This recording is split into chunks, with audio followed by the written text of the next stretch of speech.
అంతర్జాతీయ మహిళా దినోత్సవం సందర్భంగా సీఎం చంద్రబాబు నాయుడు నిర్వహించిన వేడుకలు కేవలం ఆడంబరాలకే పరిమితమయ్యాయని, మహిళలకు జరిగిన మేలు శూన్యమని ఎమ్మెల్సీ వర్ధు కళ్యాణి ధ్వజమెత్తారు. వాళ్ళు షూరిటీలు, సొంత ఆస్తులు షూరిటీలు పెట్టుకుని పరిశ్రమలు పెట్టుకుంటే దాన్ని మీ ఖాతాలో ఎలా వేస్తారు అని నేను అడుగుతూ ఉన్నాను. ఇప్పటికీ రాష్ట్రంలో ఈ 20 నెలలుగా తీసుకుంటే ఎస్సీ ఎస్టీ పారిశ్రామికవేత్తలు వాళ్ళకి ఇవ్వాల్సిన 800 కోట్ల సబ్సిడీలు ఇవ్వక రోడ్డెక్కి ఆందోళన చేస్తూ ఉండే పరిస్థితి ఉంటే, మీరు 1,00,000 మంది పారిశ్రామికవేత్తలుగా మహిళల్ని తయారు చేశాను అని ఎలా చెప్తారు? అసలు ఎంఎస్ఎంఈలు కేంద్ర ప్రభుత్వం రాయితీలతో రుణాలు మంజూరు చేయడం అనేది ఇప్పుడు కొత్తగా ఇచ్చిందేం కాదు కదా, దాన్ని మీ ఖాతాలో ఎలా వేస్తారు అని నేను అడుగుతూ ఉన్నాను. అలాగే తీసుకుంటే డ్వాక్రా సంఘాల మహిళల కట ఇంటికొక పారిశ్రామికవేత్తగా చేస్తాను అని చెప్పడం జరిగింది. దాన్ని చూసి మహిళలందరూ నవ్వుకున్నారు. చంద్రబాబు నాయుడు గారు, మీరిస్తానన్న 0 వడ్డీయే ఇవ్వకుండా మీరు ఇంటికొక పారిశ్రామికవేత్తని ఎలా చేస్తారు? గతంలో 3 లక్షల వరకు 0 వడ్డీ టంచన్ గా వాళ్ళ అకౌంట్ లో జగనన్న వేసేవారు. ఎన్నికల టైంలో మీరు ఏం చెప్పారు? 3 లక్షలు కాదు 10 లక్షల వరకు కూడా రుణాలకి 0 వడ్డీ మేము ఇస్తామని చెప్పి నమ్మించి ఓట్లేసుకొని 20 నెలలైనా ఇప్పటి వరకు ఇవ్వకుండా 5,000 కోట్లు బకాయిలు పడ్డారు మీరు, 0 వడ్డీ బకాయిలు. ఈ రోజు డ్వాక్రా సంఘాలు మీ నాయకత్వంలో, మీ కూటమి పాలనలో వాళ్ళ పరపతి తగ్గిపోయింది, వాళ్ళ పొదుపు కూడా తగ్గిపోయింది, బ్యాంక్స్ లోన్స్ ఇవ్వడం తగ్గించేశాయి. అలాగే తీసుకుంటే వాళ్ళ పొదుపు కెపాసిటీ 479 కోట్లు పొదుపును కూడా తగ్గిపోయింది. ఎందుకంటే వాళ్ళకి మీరు సపోర్ట్ గా నిలబడకపోవడం వలన, వాళ్ళకి 0 వడ్డీ ఇవ్వకపోవడం వలన ఇలాంటి దారుణమైన పరిస్థితులు డ్వాక్రా సంఘాలకు ఉంటే ఇంటికొక పారిశ్రామికవేత్తని ఎలా మీరు తయారు చేస్తారు అని నేను అడుగుతూ ఉన్నాను. గతంలో 2014-19 మధ్య కూడా మనం తీసుకుంటే 14,200 కోట్లు డ్వాక్రా రుణమాఫీ చేస్తానని చేయకుండా మోసం చేయడమే కాకుండా అప్పుడు కూడా 0 వడ్డీని ఎగ్గొట్టడం జరిగింది. మళ్ళీ జగనన్న ముఖ్యమంత్రిగా 2019లో ప్రమాణ స్వీకారం చేశాక మహిళలకి 2019 ఏప్రిల్ వరకు ఉన్న రుణాలని ఆసరా ద్వారా వాళ్ళ అకౌంట్ లో 25,500 కోట్ల పైగా వేయడమే కాకుండా 0 వడ్డీ కూడా 5,000 కోట్ల వరకు వాళ్ళ అకౌంట్ లో వేయడం జరిగింది. మీరు డ్వాక్రా సంఘ మహిళలను ఆదుకున్నారంటే నవ్వుతూ ఉండే పరిస్థితి మనం చూస్తూ ఉన్నాము. ఇంకోటి కూడా మీరు చెప్పడం జరిగింది, ఫ్రీ బస్ అంట. ఫ్రీ బస్ గురించి చాలా గొప్పలు చెప్పారు. శ్రీశక్తి అనేసి పథకం పేరు చెప్పి తీసుకుంటే మీరు ఎన్నికల టైంలో అన్ని బస్సులకి ఫ్రీ అని చెప్పి ఇప్పుడు రాష్ట్రంలో ఉన్న 16 బస్సుల్లో కేవలం 5 రకాల బస్సులకు మాత్రమే మహిళలు ఫ్రీగా ప్రయాణం చేసేట్టుగా అవకాశం కల్పించి 11 బస్సుల్లో వాళ్ళకి అవకాశం లేకుండా చేయడమే కాకుండా ఎన్నికల టైంలో రాష్ట్రంలో ఎక్కడి నుంచి ఎక్కడికైనా ఫ్రీ ప్రయాణము అని చెప్పిన మీరు ఈ రోజు జిల్లాలకే పరిమితమైన బస్సులకు మాత్రమే ఫ్రీ బస్సులో అవకాశం కల్పించి మళ్ళీ అదేదో విజయవంతమైన పథకం అంటూ ఎలా మీరు ఓదరగొట్టుకుంటారో నేను అడుగుతూ ఉన్నాను. మళ్ళీ తీసుకుంటే సిలిండర్స్, గ్యాస్ సిలిండర్స్ గురించి చాలా గొప్పలు చెప్పారు నిన్న మీటింగ్ లో.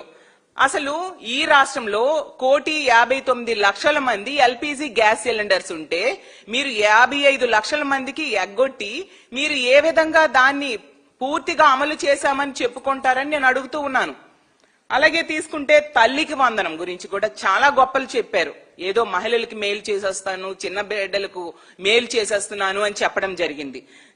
జగనన్న టైంలో అయితే 87 లక్షల మంది పిల్లల తల్లులకు వాళ్ళ అకౌంట్స్ లో అమ్మఒడి ఇచ్చేవారు.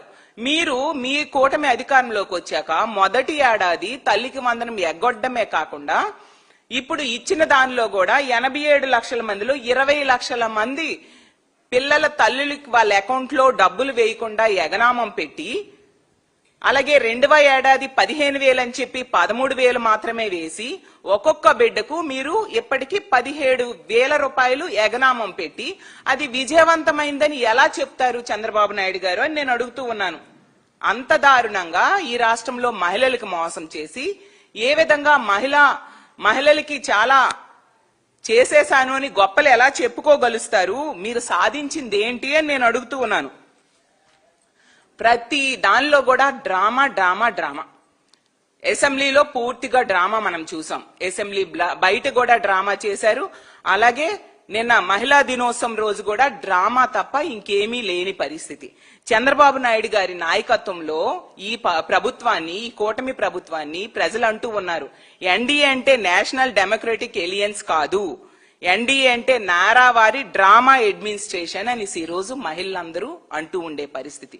ఎందుకంటే ఇప్పుడు ఈ కూటమి పాలనలో ఈ డ్రామా అడ్మినిస్ట్రేషన్ లో కథ, స్క్రీన్ ప్లే, డైరెక్షన్, పాటలు, అలాగే ప్రతిదీ కూడా చంద్రబాబు నాయుడు గారి డైరెక్షన్ లోనే సాగుతూ ఉండే పరిస్థితి. మంత్రులు, ఎమ్మెల్యేలు వీళ్ళందరూ క్యారెక్టర్ ఆర్టిస్టులు మాత్రమే. అలాంటి డ్రామా పరిపాలన ఈ రాష్ట్రంలో సాగుతూ ఉంది. అలాగే ఎంత డ్రామాతో నడిపించుతూ ఉన్నారంటే ఈ కూటమి పాలనలో అసలు ఏ ఒక్క హామీని కూడా ఎన్నికల టైంలో సూపర్ 6 లని, సూపర్ 7 లని చాలా హామీలు ఇచ్చి ఏ ఒక్క హామీ కూడా సరిగ్గా అమలు చేయకుండా అన్ని చేసేసానని గొప్పలు చెప్పుకుంటూ ఉన్నారంటే, అలా చేయని దాన్ని చేశాను అని చెప్పుకొని అలా డ్రామా ఆడడం ఒక్క చంద్రబాబు నాయుడు గారికే చెల్లిందని తెలియజేస్తూ ఉన్నాను. ఈ రోజు తీసుకుంటే మహిళలకి ఆడబిడ్డ నిధి ఎగ్గొట్టడం జరిగింది, సున్నా వడ్డీ ఎగ్గొట్టడం జరిగింది, 10 లక్షల వరకు రుణాలకి వడ్డీ లేని రుణాలు ఇస్తానని చెప్పి అది కూడా ఎగ్గొట్టడం జరిగింది. అలాగే తీసుకుంటే నిరుద్యోగ భృతిని ఎగ్గొట్టడం జరిగింది. మహిళలకు కూడా 50 ఏళ్ల పెన్షన్ ఇస్తానని చెప్పారు, 50 ఏళ్లకే 4,000 రూపాయలు పెన్షన్ ఇస్తానని చెప్పారు, అది కూడా ఎగ్గొట్టడం జరిగింది. మహిళా భద్రత అయితే గాలి కొదిలేసిన పరిస్థితి మనం చూస్తూ ఉన్నాం. ఈ రోజు ఈ కూటమి పాలన అధికారంలోకి వచ్చాక మహిళల మాన ప్రాణాలు గాలిలో దీపంలా ఉండే పరిస్థితి మనం చూస్తూ ఉన్నాము. ఇలా మహిళలకి ఇచ్చిన హామీలు ఎగ్గొట్టారు, మహిళల రక్షణ గాలి కొదిలేశారు. మీరు ఏ అర్హతతో మహిళా దినోత్సవ వేడుకల్లో పాల్గొంటారు అనేసి నేను అడుగుతూ ఉన్నాను. అసలు మహిళల్ని వేధించే ఎమ్మెల్యేలకి మీరు రక్షణ కవచంగా ఉంటే మీరు ఏ అర్హతతో మహిళా దినోత్సవ వేడుకల్లో మీరు పాల్గొంటారు అని అడుగుతూ ఉన్నాను. అలాగే తీసుకుంటే మీ ఐటీడీపీ అనే సోషల్ మీడియా ద్వారా మహిళల్ని వేధిస్తూ ఉంటే మీరు ఎటువంటి వాళ్ళ కంట్రోల్ చేయకుండా ఉంటూ మీరు ఏ అర్హతతో మహిళా దినోత్సవ వేడుకల్లో పాల్గొంటారు? కాబట్టి మహిళా దినోత్సవ వేడుకల్లో పాల్గొనే అర్హత మీకు లేదు అని తెలియజేస్తూ ఉన్నాను. అలాగే తీసుకుంటే మా జగన్మోహన్ రెడ్డి గారి పాలన, చంద్రబాబు నాయుడు గారి పాలన తీసుకుంటే ఆ రోజు జగనన్న మహిళా పక్షపాత పాలన అందిస్తే ఈ రోజు చంద్రబాబు నాయుడు గారు మహిళా పక్షపాత పాలన అందిస్తూ ఉండే పరిస్థితి మనం చూస్తూ ఉన్నాము. ఆ రోజు జగనన్న మహిళల రక్షణ కోసం ఎంతగానో పాటుపడి మహిళా రక్షణ పాలన అందిస్తూ ఉంటే ఈ రోజు చంద్రబాబు నాయుడు గారు మహిళా భక్షణ పాలన అందిస్తూ ఉండే పరిస్థితి. చంద్రబాబు నాయుడు గారి పాలనకి జగనన్న పాలనకి చూసుకుంటే నక్కకి నాగలోకానికి ఉన్నంత తేడా ఈ రోజు రాష్ట్ర ప్రజలు గమనించారు. ఎందుకు ఇలాంటి వాళ్ళకి ఓట్లేసామని ఓట్లేసిన ప్రజలు లబోదిబోం అంటూ ఉండే పరిస్థితి మనం చూస్తూ ఉన్నాం. గతంలో జగన్మోహన్ రెడ్డి గారు తన 5 ఏళ్లలో 2.84 లక్షల కోట్ల రూపాయలు డీబీటీ, నాన్ డీబీటీ పద్ధతిలో మహిళల అకౌంట్ లో వేయడం జరిగింది. వాళ్ళకి ఆదుకొని అండగా నిలబడడం జరిగింది. ఈ రోజు తీసుకుంటే కనీసం మొదట హామీని కూడా అమలు చేయని పరిస్థితి మనం చూసాం. అలాగే మహిళలకు డీబీటీ పద్ధతిలో 1.89 లక్షల కోట్ల రూపాయలు మహిళల అకౌంట్ లో జగనన్న వేస్తే ఈ రోజు